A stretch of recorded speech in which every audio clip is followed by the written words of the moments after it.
Presenter in this lightning round, and everybody's staying admirably on time, so we'll have plenty of time for discussion, is Elizabeth Everton. Elizabeth teaches history at Concordia University in St. Paul, Minnesota. She is currently revising her doctoral dissertation that she completed in 2011 at UCLA in the history department.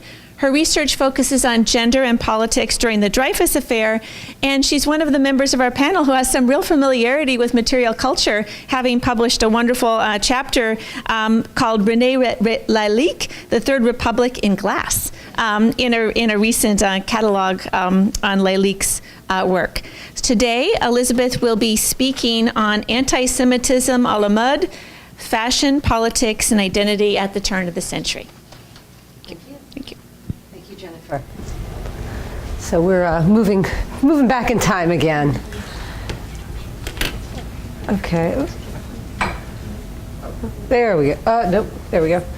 Okay. So before getting into the matter of fashion and identity within turn-of-the-century anti-Semitism, I'd like to provide a brief introduction to La Libre Parole, which I'll be talking about today, and the question of anti-Semitic identity. So La Libre Parole was a daily newspaper within the popular political press. It was mid-range in price, so it's somewhere between the true penny press and the more prestige publications like Le Figaro. And it was steeped in polemic, but it wasn't the arm of a particular political grouping or party. So this means that La Libre Parole is absolutely and entirely political without being a party bulletin or newsletter.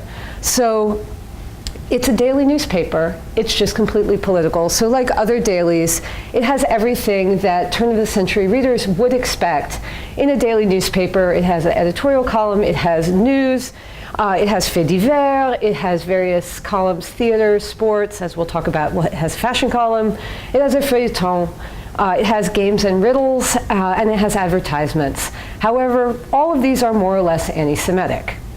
Anti-Semitic beliefs were very common across the political spectrum in fin de siècle France, particularly after the 1886 publication of La France Juive, Edouard Drumon's wildly popular two-volume compendium of anti-Semitic polemic.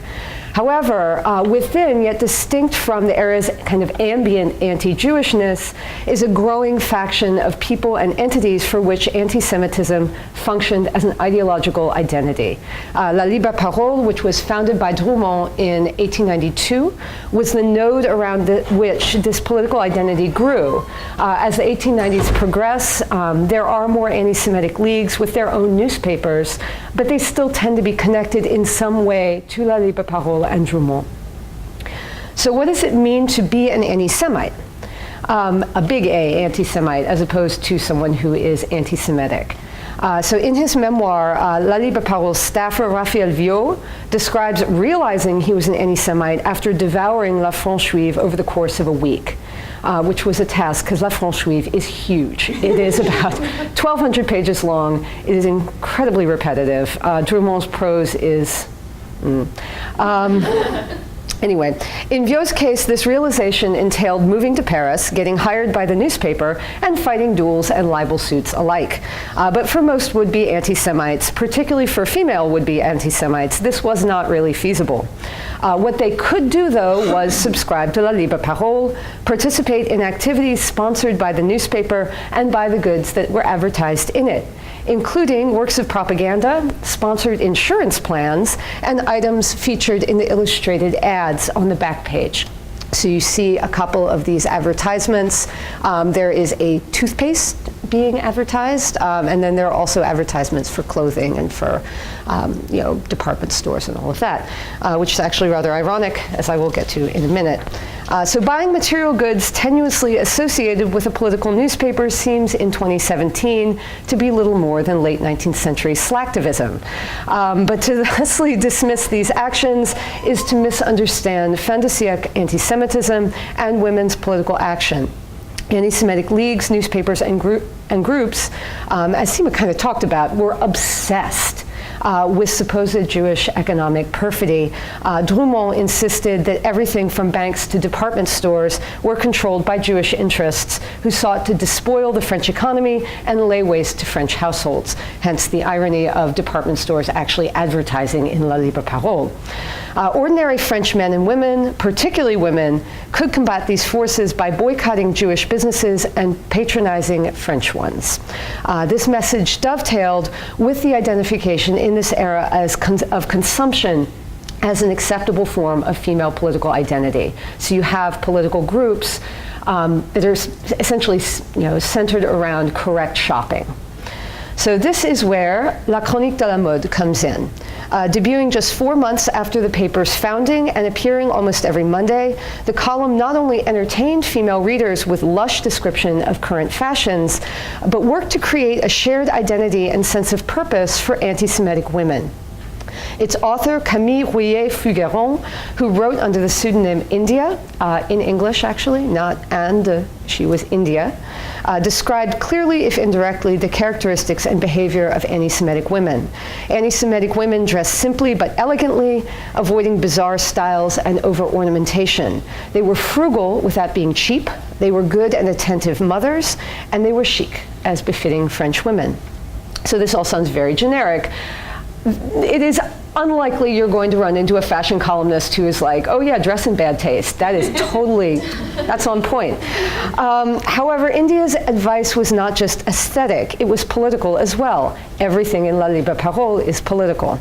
In her first column, she announced that gangrenous Jewish influence had not spared fashion, that all major fashion houses were Jewish-owned, and that the owner's sole goal was to dupe Christian women into buying ludicrous and expensive clothing. She claimed that Jewish designers could never be truly creative and tasteful because the Jew knows only how to imitate, and that not well. However, these Jewish fashion houses, she claimed, were insidious. French women could easily be led astray without guidance and buy bad fashion. So to this end, India described and interpreted fashion for her readers so as to teach them taste. She also advertised appropriately French businesses, such as the milliner Giraud, and called upon anti-Semitic women to patronize what she called good French fashion houses. So beyond her denigration of Jewish taste and Jewish business, India repeatedly identified these elegant women she was speaking to as daily readers of La Libre Parole, and therefore as intelligent and perceptive. She made references both to the political nature of the newspaper and to articles that had recently appeared in it, with the presumption that her readers were familiar with their content, that they weren't just skipping to the back to read the fashion column. In 1898, during Émile Zola's trial for libel following the publication of J'accuse, she told her readers that, quote, "If one thinks that we feel disposed to speak of fabrics and outfits at this moment, when so many grave and sorrowful things are in the air, one is mistaken. But noblesse oblige, and the reader must be informed all the same." Overall, the identity she sought to create for her anti-Semitic female readers was that of women who were not only tasteful and elegant, but also politically informed and fully committed. India's column worked to embed her readers within La Libre Parole's sphere and within the anti-Semitic movement as a whole. By teaching them taste, she shaped them into specifically French women. By directing them to patronize certain shops, she gave them a task to perform for the benefit of the racial nation. In this respect, her puff pieces were themselves didactic and polemical articles on par with those found on the newspaper's front page. By helping female readers to see and shape themselves through spending habits and taste, India reinforced women's participation and place within this nascent anti-Semitic political identity. So thank you. Is the idea that the panelists should come up to the front, if you want to do that now.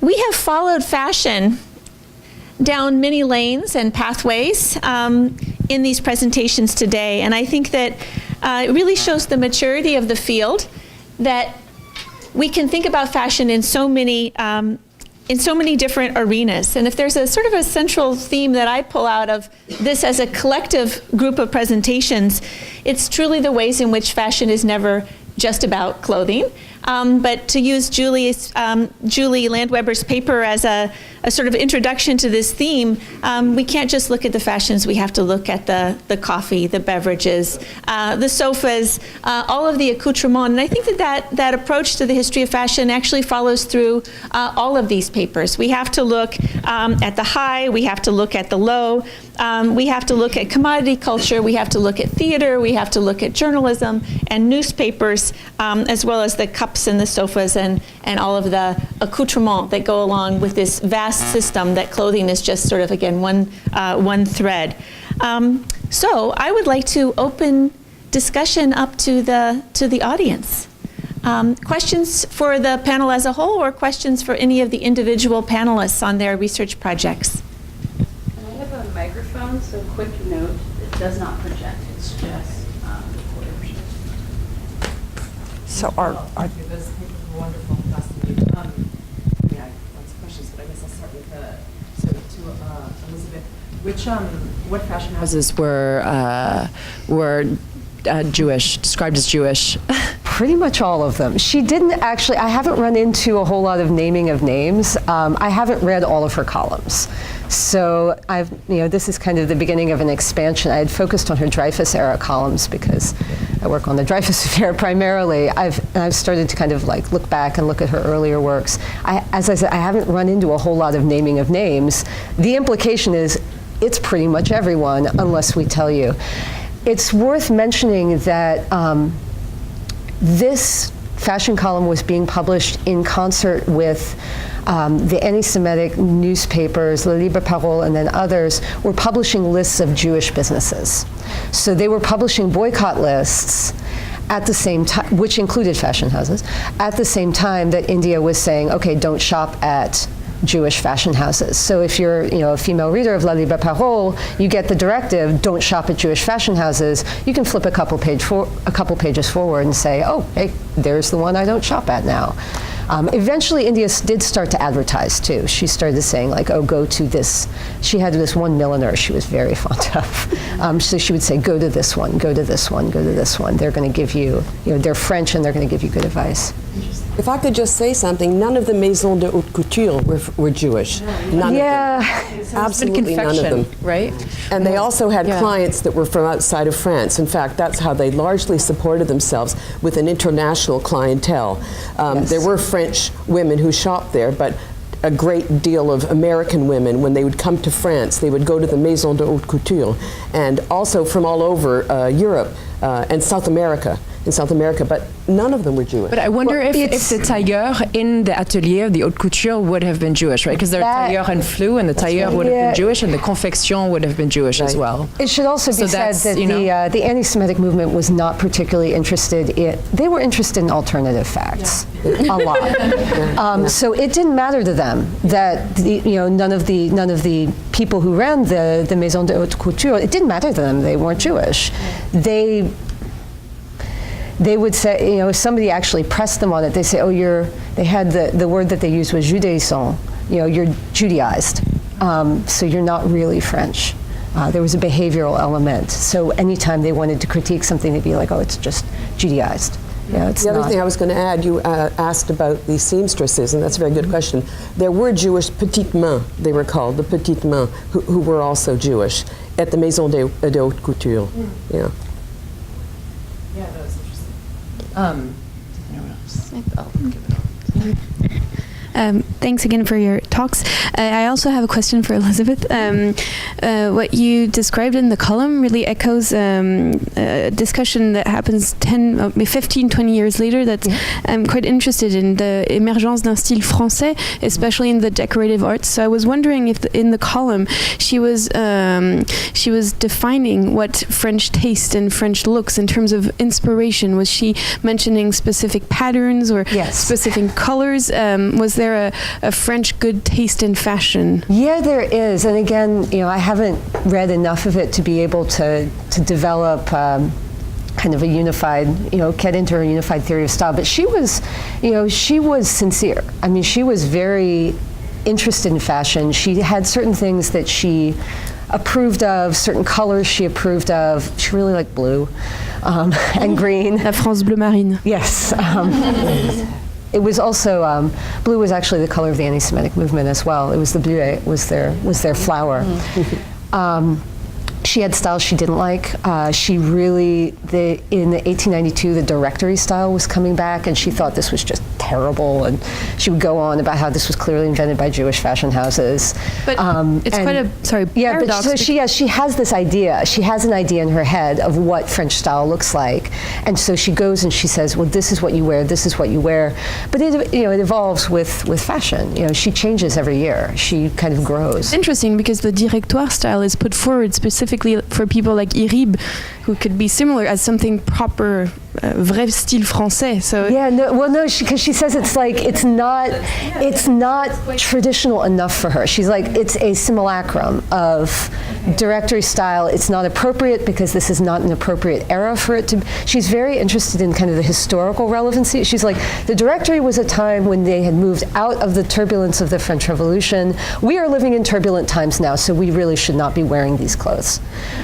So she has this idea that like certain fashions need certain historical moments. Anyway, it's a very interesting body of texts. Well, and then you can trace it up to the 20th century with Coco Chanel and Paul Irib, who Chanel becomes the face of Marianne and anti-Semitism in the interwar fascism, French fascist. Yeah.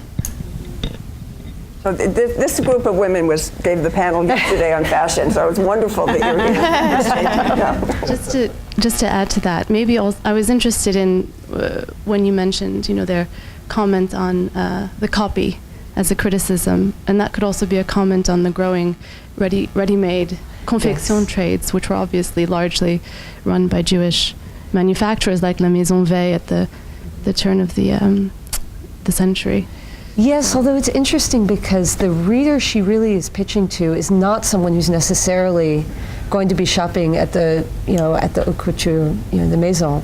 She is talking to people who are kind of middle class. So on the one hand, I think there is kind of there is a resonance with like, oh, this is a knockoff, and she actually does say like, if you can't afford the good one, and you're going to have to buy a knockoff, buy a good knockoff, spend some more money, and don't buy a real cheap one. But it's it's very interesting. I think there is an element of that, like buy the real stuff, but I know you can't afford the real stuff, so do what you can. Buy the good fake. I was just going to say, I mentioned briefly about American customers, but you have this association between anti-Semitism and Americans as well. And in the novel, I mentioned it starts off with an American fashion artist who's coming to observe the French collection, presumably to go back to the States to reproduce these. So there is this collusion here between Americans and this kind of anti-Semitic discourse. And in the particular novel I read, which, as I said, it's a goldmine of stereotypes, you have an American millionaire who comes to Paris and who will be the lover of Ruby Abramovich. And so it all mixes together. Right, which would have also been a cultural threat as well, that American influence. One of the funniest things, since I mentioned Paul Poiret, was he came back from the States, because that's where his market was, with 6 American models. And there was a real uproar about the fact that he was bringing back American models for his French house. And his explanation was that American women are larger. They're taller than the French, so that he needed American models. And the newspapers were all observing these American models and trying to judge their behavior and were they vulgar or any of these things. And they decided that they actually were fairly polite and were not an embarrassment. But again, this is the whole American Jewish thing happening. But I don't think I need one. Since you're talking about schmatas, I just want to share. Since you're talking about schmatas, I just want to share a phrase coined by a haberdasherer in Dijon and myself in the 1990s. That one who sells schmatas is a schmatologue. And the science of selling schmatas is schmatology. So you can add this to your repertoire for fun.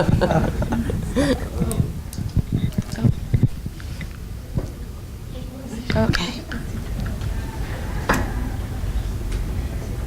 trap too.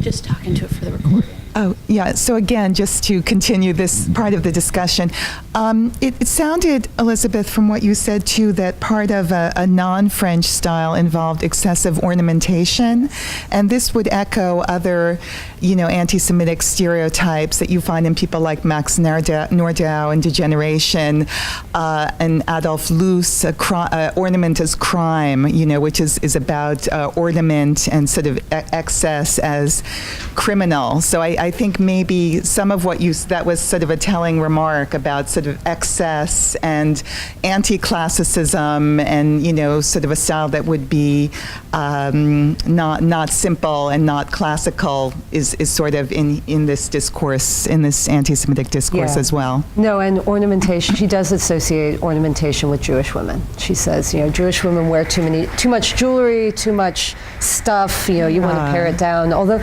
she's not as severe. I mean, I guess she does talk about jewelry and pins and buttons and things like that. And she says this is what the style is. She talks about apparently in 1892 there was a vogue for steel jewelry and steel, and she talks about, well, this is what you want to get, this is how you wear it, and but yeah, don't overdo it, and don't buy the real cheap stuff, buy the moderately. And then in terms of the Jewish merchants, there was a Jewish furrier named Grunwald in the Rue de la Paix. I don't know if this furrier is mentioned. And then, of course, the jewelry industry, the diamond industry, the diamond merchants, Asher. There were a lot of Jews in this business as well. And then I wonder about Le Sentier, the kind of garment district in Paris, if there is any allusion to that. So there is kind of a Jewish geography of fashion. While it may not include, I don't think as you said, any of the major houses of Worth, Pékin, Doucet, and the others were Jewish, but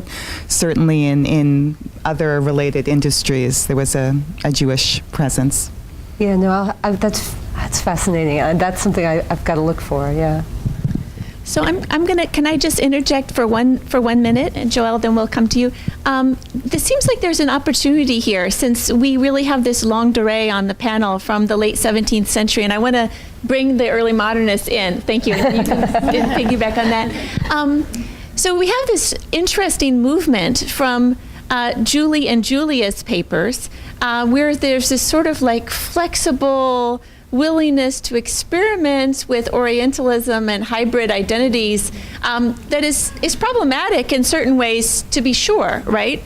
But also doesn't have the same kind of edge to it that we see by the late 19th century and early 20th century sort of rise of the expressions of anti-Semitism. So I guess my question for you would be is how do you see collectively as a panel, how do you see the French dialogue with the other and with the Oriental and with the Jew? How do you see that sort of playing out over this longue durée? Do you see particular sort of nodes of change or transformation? Is there some kind of sort of vector, or is there sort of an ongoing dialogue that French national identity has with the other? So that's really a comment for the early modernists, but also for the entire panel to reflect on this centuries-long dialogue with the other in French national identity.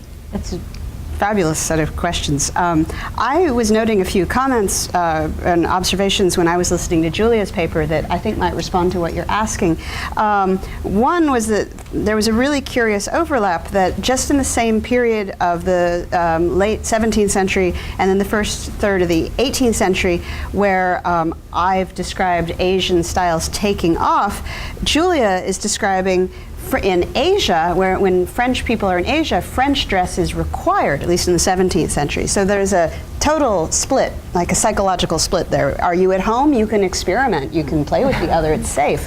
Are you abroad? It's not safe. You've got to affirm constantly and reaffirm your native home identity. And that led me to the next thought, which was your people in the Ottoman Empire and then in Siam seem to be repeatedly encountering or experiencing a tremendous fear that these children are over assimilating, they're losing their Frenchness, and this is a constant danger, which I've also encountered in France in a diplomatic encounter at the court of Louis XIV with actually 2 encounters, one with an Ottoman envoy, Suleiman Aga in 1699, and then with the Siamese visitors also in, what was that, I'm blanking. I think 16, was it the 1690s? 1683, I don't remember. 1683. Yeah, okay. So in both cases, the French court, under the command of Louis XIV, said, let's greet these alien visitors as if we ourselves are like them. And then you have a lot of sort of chatter about how shocking this is, and aren't we French, and doesn't French culture matter, and why are we pretending to be Turks, and why are we pretending to be Siamese? It seems like there's a certain fearfulness that French culture and identity isn't very strong in the face of these more powerful other identities. I don't know if it's necessarily that it's not more strong, or if this is indicative of a lot of the changes that were going on with colonial expansion in general, in terms of that, establishing themselves in North America. This is a fear that they have too, that, the colonists, the habitants, will want to become more Native American than they will French in that same aspect. To me, I'm reading it more as they kind of want to trick both the Siamese and the Ottomans into believing that they think that their cultures are worthy of praise and celebration. That's also going on in France in the 17th century. Like, we can fool them, and then they'll open up to us, and then they'll tell us what they're really thinking. Exactly. In fact, one of the reasons why they say they want to send children is because children are the least sort of dangerous entities that they can send, that they can have the children learn as much as possible, almost become insider spies, and then they can Frenchify from the inside out, which is so, kind of amazing in that way to think about that. But I think that there's that weird conundrum, you're right, between sort of this celebration of the cultures as well as this sort of othering and making sure that while we're abroad, we're maintaining our French identity. Yeah, they're really struggling with that idea during that time.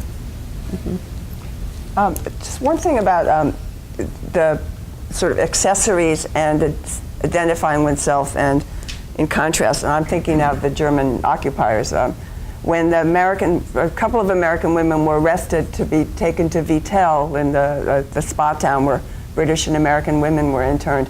Both Sylvia Beach and Sarah Watson, who had been active in World War I in France, put on their pins of the Légion d'honneur, which they'd been given. So they were clearly identifying themselves as French patriots in a way. So I think that slippage between being American and being French was really evident in many situations. And I've encountered a few people writing about their shock. They've been in the south of France, they came back to Paris, and the shock of seeing the yellow star. So I think that we sort of maybe think of it as a seamless event. I mean, obviously it wasn't, but to read people's actual responses to it is, I think, an interesting place to explore more as well. To just comment on one more thing, I think it's very interesting how in Julie and my times period here, we have this issue of race isn't playing such a big deal, right? I mean, I have the example of the French kid who gets locked out and they don't believe that he's French. It's actually more about the clothing. It's about the surface appearance. Anybody can pass for something else if they're dressed appropriately. And it's right at that time in the 18th century. Also the language too, right? Yeah. And it's right at that time in the 18th century where that idea of race is coming under construction, and then by the 19th century you have this issue of anti-Semitism and everything that's coming to the forefront there, and even nationality playing a bigger role than even race in that way, which I think is really kind of one of those interesting continuities that we see tracing this fashion idea.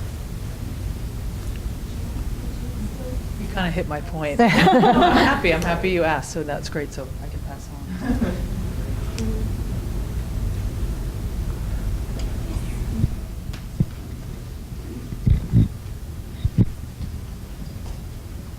Thanks. I'm Benjamin Bernard. I have a question for Julia Gossard. I mean, it's a fantastic project. I was really excited to hear about this. I'm wondering if you could tell us a little more about your use of the term children.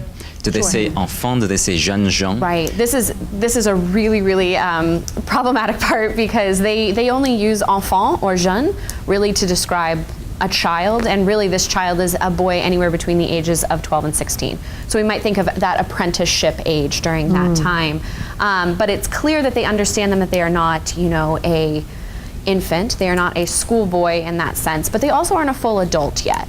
So they lack that term of sort of adolescent that we use in English, but it's that formation period. And they believe that by sending these boys who are that age, they literally say their brain is a sponge. They can absorb so much more than adults are able to do, and they will kind of become part of this culture much more easily. Do they use the word éponge? Like, what's the kind of... the second part of my question, I think, taps into this really well, which is, I'm curious if you have thoughts on the kind of religious or intellectual basis by which your actors are sort of have this... this fear of the kind of slippage and corruption into foreign taste and foreign dress, which is obviously very closely linked to morality, no matter which side of the kind of Jansenist Jesuit, right. The majority of these kids being sent over in the Ottoman Empire are being sent over by the state, so there's actually no real religious overview that they're having. They live with the Capucines in basically a monastery that has maybe 3 friars or priests who are there at the time, and then the rest are military people. So there's no real morality that's going over them. And what's so interesting in Constantinople is that you have multiple men marry Muslim women, and then they defect from the program, and then they're never heard from again, and they're written off as being sort of like missing, and you just know that they had been sort of reprimanded in this way for having these relationships with these Muslim women and everything. And so it's really fascinating there to see that relationship with the religion and the willing that they're missing. They don't want to talk about that in that sense. Did they have a grammar school? Did they have back in France? Yes. And my third question was going to be about how this affects the relations between genders. So you hit that perfectly. Right. Yeah. And they have both with the Ottoman boys who are being sent to the Ottoman Empire, and then the Siamese Empire. They have in l'École de l'Orient in Paris with the Mission étrangère, and then they have in École des Jeunes de Langue in Paris for the Ottoman boys. So we can talk more about this later. Yeah. Thank you. I have a quick question for Julie. Were you mentioning Smyrna? Did you mention some quotation? Well, the interesting thing about Smyrna for me, it was considered probably the most multicultural city in all of Europe and the Middle East, and it was well known for the harmony between Christians, Muslims, and Jews. So the idea of hybrid identities would probably be much less shocking in a city like Smyrna than it would be possibly in Constantinople or certainly in France. So I think the location there is significant. Yeah, and Julie, you might know this better than I do, but I feel like that's also one of the only places where the French are allowed in the Ottoman Empire at that time. Yeah. Well, there were eshel all over the place. That's right. So actually there were little enclaves, but Para Galata, across the Golden Horn from Istanbul or Constantinople, was the biggest community. Smyrna would have been the second biggest, but then they had little teeny groups in, I forget, Alexandria, right? Eventually in Mocha, scattered here and there, but often it might just be a few dozen people, so pretty small. That particular question reminds me of the perennial tension between youth and age in any history of fashion. And I had a similar question myself about these young men who are sort of turning Turk. And they're 16 years old, and there's beautiful young women in the community. Right. And to what extent they're beginning to go native, in part because of a desire to please, as well as to get out of those silly French uniforms. Other questions? Yes. Can you briefly mention that when they came back, they tried to keep their clothes? Yes. Can you just say a few more words? I've just been able to trace a few of these men back by the time that they're adults. So they get done with their program around 16, and then they come back. And I've just now started doing that, but I've gotten complaints from their godfathers and from the merchants who they work with that they are refusing to dress in the Parisian style again, which is really causing them problems, which I find so interesting that, you had this problem of not being able to forge these relationships in the Ottoman Empire with those merchants. And then when they come back to Paris, they're scaring off Parisian, buyers. And that way, by dressing addressing that. But I find this super interesting, and now I want to look at this more because this should be the time where that experimentation is taking off. Except that's mostly among a very elite group, right? Yeah. And as it trickles down, it's more like little signifiers, you know, like stripes indicate something Oriental, or you might have calico, which was forbidden, or chintz or something like that you weren't supposed to be wearing. And these style à la Turque are so vague. They're so generic in some ways. And a lot of them are also private. So like for boys and men, well, I don't know boys, but men, the most common thing would be a robe à l'Indien or à l'Arménienne. And those you only wear in privacy, right? You don't usually want to wear them in public. So the idea that they're walking around the streets and stuff is odd. So there would be a class dimension too. Like these are young apprentice merchants. They're probably not the people who are supposed to be wearing the robe à la Turque, but beyond that, they're also wearing it inappropriately. The only people who wear this sort of stuff really visibly in public that I've encountered are cafe sellers. I mean, cafe, waiters and things and owners, because they're trying to advertise a specific knowledge. I'm Armenian, I know how to serve coffee, or I'm Syrian or something. Kitschy, a little bit, yeah. I have a question for Julia Landweber about the introduction of coffee and the availability of Asian fashion and Ottoman furniture. What's the sequence of this? And in other words, what's the driver of the confluence of these three things coming together? Is it purveyors of coffee who want to capitalize on certain associations of the clothing and the furniture, or does it work in different directions? It all, I don't have a great answer for you, but it all seems to kind of coalesce at the same time, kind of independently. So the Dutch East India Company, the English East India Company, and even before them the Portuguese had all been trading in the Indian Ocean and bringing back cloth and bringing back porcelain and selling it in their countries and on their markets. And first in Portugal and then in Holland, this stuff was increasingly available. And it was trickling down to, it was becoming more affordable, but it wasn't yet available on the French market because the French hadn't established an East India Company yet. They could only buy it through these other European middlemen, and it cost a fortune.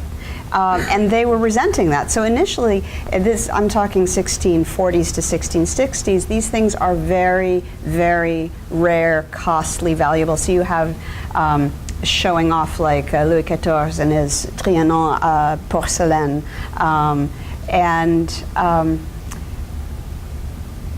for some magical, so Marseille was conquered, where Junko, I think she left, she was here a little bit before. Marseille was brought into the French kingdom in 1660. And it was the most Mediterranean port in France. It already had an enclave of Armenians, and it had Turkish and Syrian and Jewish communities of merchants and others who lived and worked there. And I think maybe that's what happened. When Marseille became part of France, these goods suddenly had an entry point, because it really is that year that we start to see everything happening at the same time, including coffee. So we have, are there any specific questions? Yes, you'd like to ask a question. Yeah, it's okay. Paige, I have a question for you. And I find it really important and interesting that you're finding a disconnect between the images of fashion and then the reality. And so I'm wondering if you can talk more about the images and what you think this is saying about Frenchness. I mean, the Zucca images are obviously up for intense debate, but in my own research, I found that Vichy is also very interested in photographs of fashion. And then the Germans are interested in making sure these images do not go abroad. So I'm kind of trying to figure out what that means. What's really struck me recently, and just Googling images, is that the head shaving is the most prominent image. Just endless images of the settling scores, etc. And then the sort of reemergence of the German pictures of Paris, which showed you that, well, it wasn't really that bad. People were happy, the women dressed well, etc. Right? So those exist, and there's also a Julia Pirot, who's a Polish woman who's did amazing pictures, mostly in Marseille. And I was, so so I don't, and there were, you do see the sort of iconic turbaned woman now, right? And there's an image I had that I didn't, because I stopped showing them, was the woman with the machine gun in her shorts, the day of liberation. And I don't know how common that was or not, but it's become iconic. So you think, oh, they were all running around in shorts with their rifles, etc. And then, but I'm still curious, and from the panel you were on yesterday, who took pictures of the maquis? Because who the hell would want to have 7 men and maybe 1 woman on film? Were they post liberation pictures, etc.? Because that's a whole interesting other image of and then of course there are images of women being arrested. What are those called? When you're arrested, the picture taken of you. Mugshots. Yeah. So that's a whole arena I think that one could go into as well. Yeah. But the answer is I don't really know. Well, since we have only a few minutes left, I think maybe what an opportunity with so many people here in the audience as well as on the panel who are engaged with the history of fashion to maybe pose a meta question about the history of fashion and French history and French national identity and what your explorations sort of have offered you about new directions or the utility and the promise of using this thread of fashion into thinking about French politics, culture, identity, sort of a speculative final question we go about where fashion history and French history intersect today. So last night I was telling someone about this panel, and they said, "But you work on coffee. Why are you on a fashion panel?" And I said, "Oh my God, let me tell you, I've been collecting images of coffee drinking, and it always comes back to fashion." I don't know, meta question about identity and Frenchness and clothing. My fundamental question is, why did the French turn around very rapidly from rejecting coffee as icky and weird and bitter and expensive into something wonderful and exciting and sensuous, and then into something French? And I think they did it through through fashion. I think fashion was really important to adopting a whole bunch of new ways of behaving. And so you adopt a style of clothing, you think, oh, I look so chic, and now I need something from it to hold, and no, the cigarette today, right? Something to do. Maybe it was to drink coffee. I don't know, I'm speculating, but I see it all going together. I would encourage people to take a look at Rebecca Pike's book on food and Argentina. It's just something you wouldn't ordinarily look at. It's UNC Press, and she's working on a second one right now. And it seems to me that she covers some of the same kinds of things that you're looking at, and has done it in a little bit of a theoretical framework also, since that's her long-term research interest. And the book's already been awarded from UNC Press, and you might find lots of crossovers. And I'm going to do the same thing with Rebecca from your work, so that she'll know who you are and be able to look at your work and share some of these ideas. Are we doing the meta question chronologically? I think so. Yeah, I think you're next. For me, looking at the history of fashion is something I never thought I would do, to be perfectly honest. And when I got into these records, looking at children talking about themselves, talking about what they did and the descriptions, I started realizing that there was something very important, that if I'm talking about children's agency, which is really the central question that I have there, well, their decisions to dress this way demonstrates a immense amount of agency in them. And consciousness about identity. Yes. Yeah, and that identity is something that can and is formed, and is often, even if we think about today, it's sometimes counterculture in that way, especially for children. And experimenting with their dress, I think, is something that they do as part of defining who they are. And so that visual element is something that I never thought I would tap into, and then I realized how powerful it is to understanding exactly how children made these decisions, how they understood also their place within this wider world, especially in this kind of construction of empires at that point in time, and that sort of transnational hybrid identities like I talk about. And there might also be something with the coffee adoption and the Asian styles adoption about a French proclamation of cultural superiority, that they can assimilate all these things, and yet not only remain French, but make the other things French too. Exactly, yeah. Yeah.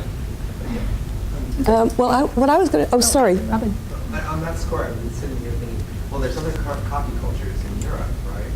But is this intense combination with fashion? Is this just happening in France? I can't imagine the German coffee houses being like this at all. And in Italy, I think of Italy as actually part of Mediterranean culture. So I don't know. I'm just, I don't know it's either. part of the meta question. I sort of keep blinkers on, and if it's not French, I'm sort of trying to not pay attention to it. I think this goes to a sort of larger question about, meta, right? about the role of fashion, particularly in France, right? I mean, I think it's just as much a stereotype of France as this center of particularly fashion and thinking about this sort of outsized role. And I think it's very interesting that I think there's so much to pursue with this, and I think that's why it's so exciting to be part of this history, because it is, I think fashion is a motivator. It's not a reflection. It really is a kind of way of moving history along, and I think particularly in France, where fashion, for the women I study, fashion is so central to their lives, and they would never. I can't imagine them, saying, "Oh, I don't do that." You know what I mean? That would be. That's just not done. It's so central to their identity, to the way they think of themselves and how they hold themselves as French. How far back does that go? Because I don't know, but that'd be very fascinating to see. The 20th century stuff and the late 19th century stuff, I totally see it. Oh, okay, great. But I don't know if I can carry it back to the 18th century. Well, so it goes back to Colbert and yay, perfect. Yeah, and fashion in France. It's the second largest industry in France from the 18th century all the way up. But there's the Colbert economic incentive and motivation. But what I'm thinking of when I ask the question is Joelle's invoking this sort of sense of the chic French woman. Okay, so that goes to the 19th century. Okay. Yeah. So the way that after the Revolution, it's the age of history, and France begins rewriting its own history, and because of the destruction of artifacts in France, objects become part of the writing of history, and the object of dress becomes part of the writing of French history, and it enters into the historical discourse in the middle of the 19th century. And it remains in the historical discourse. But I just want to. So we're all. I mean, Emilie and Sophie are French. I work in France, and I don't know if you know this, but there's no French history being done in France today, and that whenever we want to speak French fashion history being done in France today, and whenever we want to speak, we have to come to the U.S. to speak. That's insane.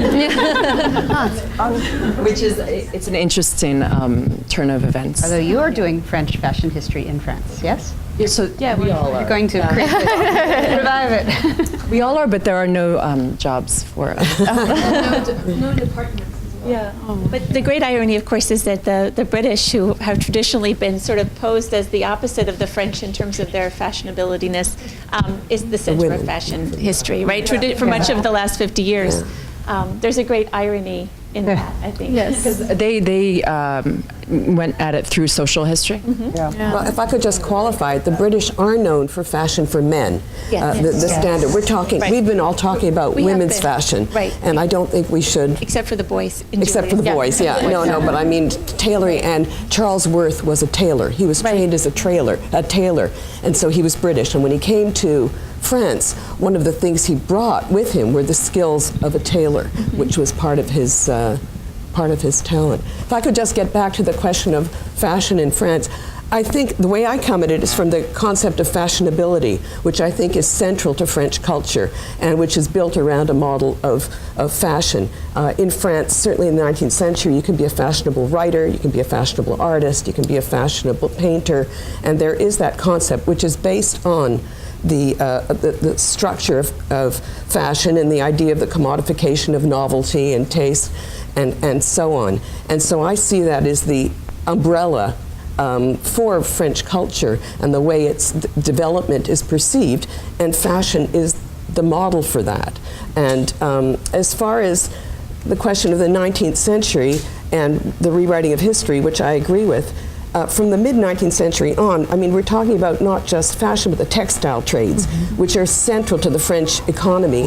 And Napoleon III was very aware of that, to the extent that he would dictate to his wife, who didn't like them, and he told Worth this, I want you to make her dresses out of silk brocade so that the workers in Lyon will be satisfied. And because your dresses are 30 to 40 meters, require 30 to 40 meters of fabric, if all the women in the court and all the women imitating them start wearing these silk brocade dresses, well, just think how happy the workers in Lyon will be, and we won't have any more riots. So, I mean, there is a political and an economic dimension to the fashion as well. That goes back to the 18th century. Yeah. So there's the economic importance. So the fashion permeates all these levels of economy, high culture, because you have every canonical writer in France, literary writer, writing about fashion without apologizing for it. And so it permeates all of this, which is why I see fashionability as the overriding concept there. Janet Flanner has very interesting articles about the fashion houses as well. I wanted to say something about the English suits, though, because Drew Tartiere was married to a Frenchman who actually had been killed in North Africa.